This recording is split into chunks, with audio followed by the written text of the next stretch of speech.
তবে WHO যেটা বলে সেটা হলো আমাদের দৈনন্দিন 5 গ্রাম বা 1 টেবিল চামচ 5 গ্রামের বেশি লবণ জন প্রতি খাওয়া উচিত নয়, প্রেশারে রূপান্তর হয়ে যায়। তো এই জন্য স্ট্রেস, শুধু তাই না, স্ট্রেস হার্ট অ্যাটাকের জন্য দায়। মানে দেখবে আছে এখন হাইপারটেনশন হয়নি, এই একটা। আরেকটা হলো যে অলরেডি আক্রান্ত হয়ে বিভিন্ন অর্গান ক্ষতিগ্রস্ত হচ্ছে, বিশেষ করে হার্ট অ্যাটাক।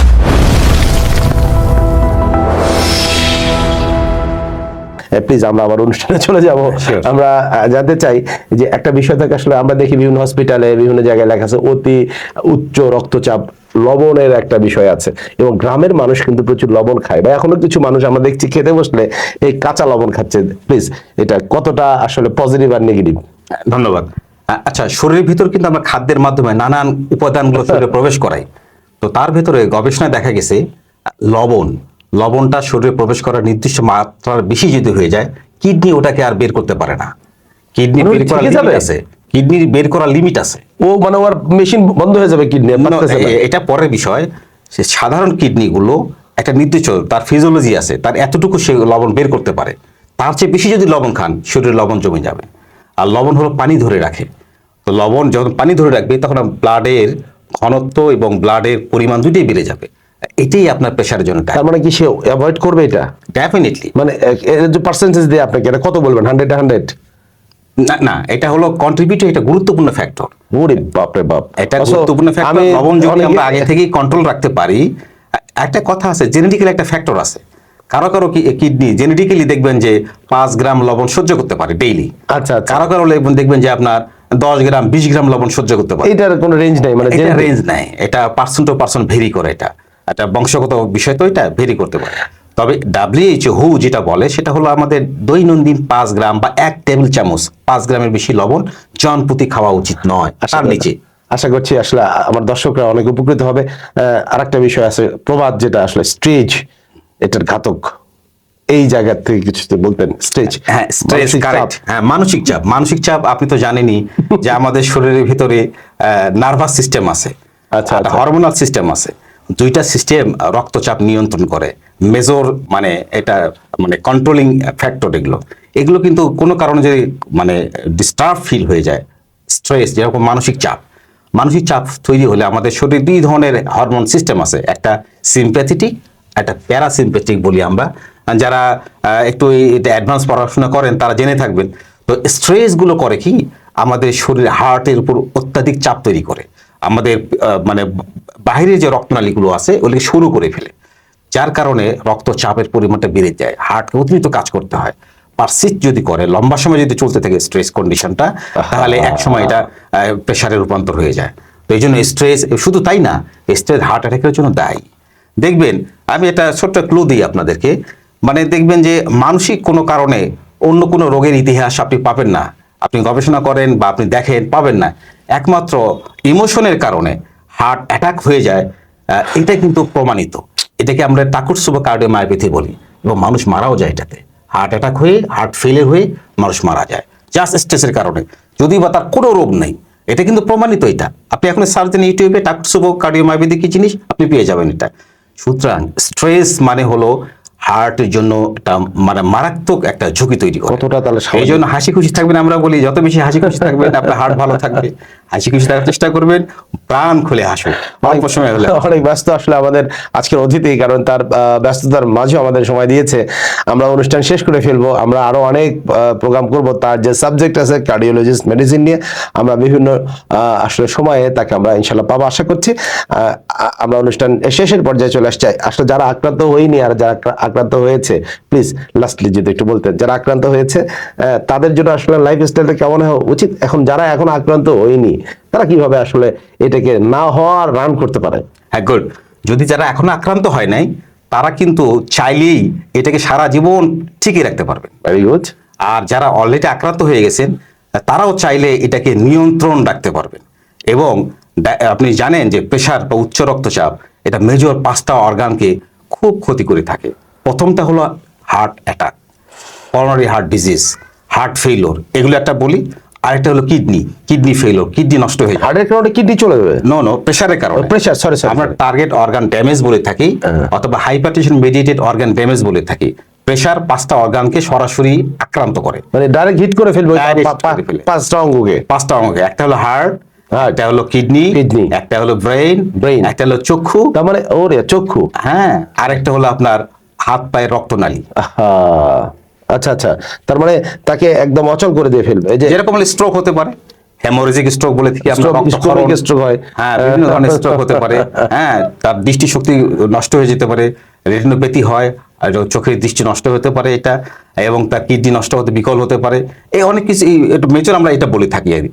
আর সূক্ষ্মভাবে ড্যামেজ হয়ে থাকে সেটা হলো আমরা ডিমেনশিয়া বলি বা স্মৃতিভ্রষ্টতা বলি, এটা কিন্তু হয়।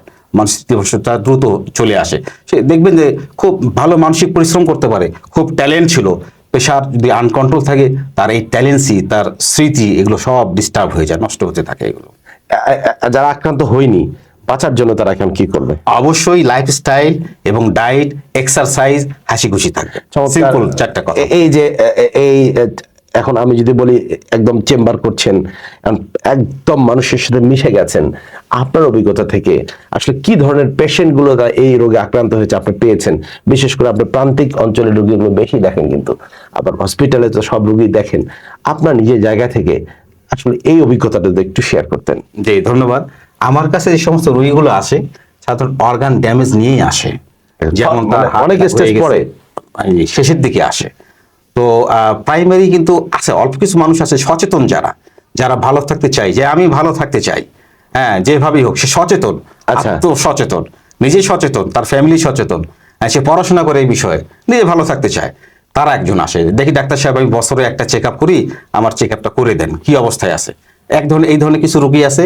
আর কিছু আছে যে তারা স্বতঃস্ফূর্তভাবে কোনো যে প্রেশার মেপেছে, ওজন মেপেছে, দুটোই একটু বাড়তি, তখন তারা শরণাপন্ন হয়, আমি কি করতে পারি। কিন্তু তখনও তার প্রেশার হয়তো বা হয় নাই, অথবা প্রি হাইপারটেনশন বলে থাকি, হাইপারটেনশনের মানে পথে আছে, এখন হাইপারটেনশন হয়নি, এই একটা।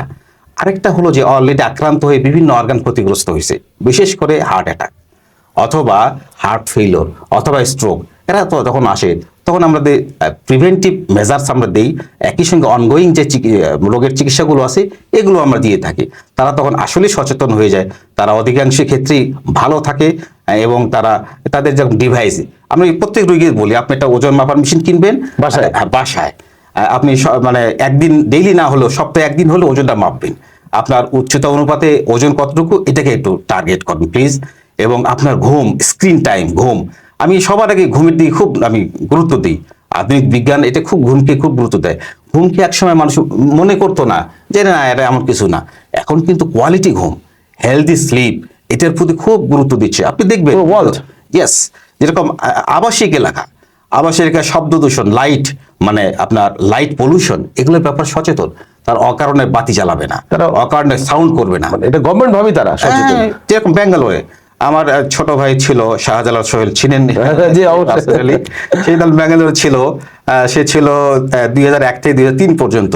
সে বলে ভাই আমি ইয়ের পরে, সানসেটের পরে, অর্থাৎ সন্ধ্যার পরে আমি কোনো শব্দ করতে পারি না, সব লাইট বন্ধ, প্রত্যেকটা অ্যাপার্টমেন্টের লাইট বন্ধ। Very good science. এবং তারা বাস্তবতা মেনে নিয়েছে, তারা সবাই বুদ্ধিমান, ট্যালেন্ট, তারা খুব দ্রুত ঘুমায় পড়ে, তারা খাবার খায় আসরের পরে, বা মানে পরে মাগরিব, আমরা তার মাগরিব বলছি, ওরা মানে সূর্যাস্তের আগে বা পরে দ্রুত তারা ডিনার করে ফেলে, খুব লাইট ডিনার করে ফেলে, এবং তারা 8টা-9টার মধ্যে তারা ঘুমায় যায়, সব সাইলেন্ট হয়ে যায় তারা। এই যে লাইফস্টাইল, এবং আমাদের একাধিক আপনি যেখানে সার্চ করে খুঁজে পাবেন যে তাদের মধ্যে প্রেশারের চাপটাও কিন্তু কম, প্রেশারের হার, ইনসিডেন্স, প্রিভিলেজ, এগুলো কিন্তু কম, যারা লাইফস্টাইল মেনটেন করে, যেরকম মানে মেডিটেরিয়ান আমরা ডায়েট বলে থাকি, আপনার ওই ভূমধ্যসাগরীয় অঞ্চলে এরা খুব লাইফস্টাইল মেনটেন করে, তাদের টাইম, জব টাইম, স্ট্রেস, খাবার দাবার, এনজয়মেন্ট, লাইফ এনজয়মেন্ট যেটাকে বলে থাকি, এরা কিন্তু করে থাকে। এদের ভিতরে এই ধরনের রোগগুলো অনেক কম। দুর্ভাগ্য, উচ্চ রক্তচাপ কিন্তু গড়ে 3 জনের 1জন বাংলাদেশে আছে, 3 জনের 1জন। এর ভিতরে 20 কোটির মধ্যে যদি আমরা 3 ভাগের 1 ভাগ বলি, তাহলে অন্তত 5-6 কোটি আছে। এর ভিতরে মাত্র শনাক্ত হয় 30 to 40% শনাক্ত হয়। আবার শনাক্তই নেই, অথচ সে প্রেশার নিয়ে ঘুরছে। হ্যাঁ, ঘুরছে।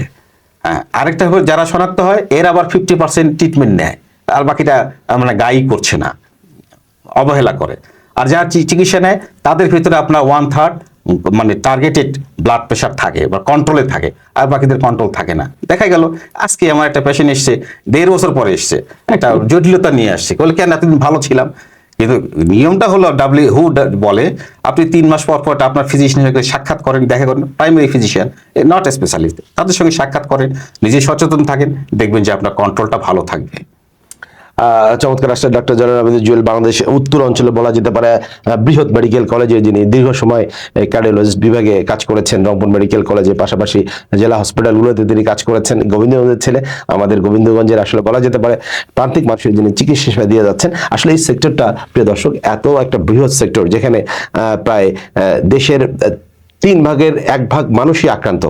আসলে এই অল্প প্রোগ্রামে সব মেসেজ থ্রো করা আমার মনে হয় সম্ভব না, আজকে এত গভীরতা এই সেক্টরটার। তো আবারও আমরা ইনশাআল্লাহ ডাক্তার জয়নুল আবেদিন জুয়েলকে আমরা পাবো।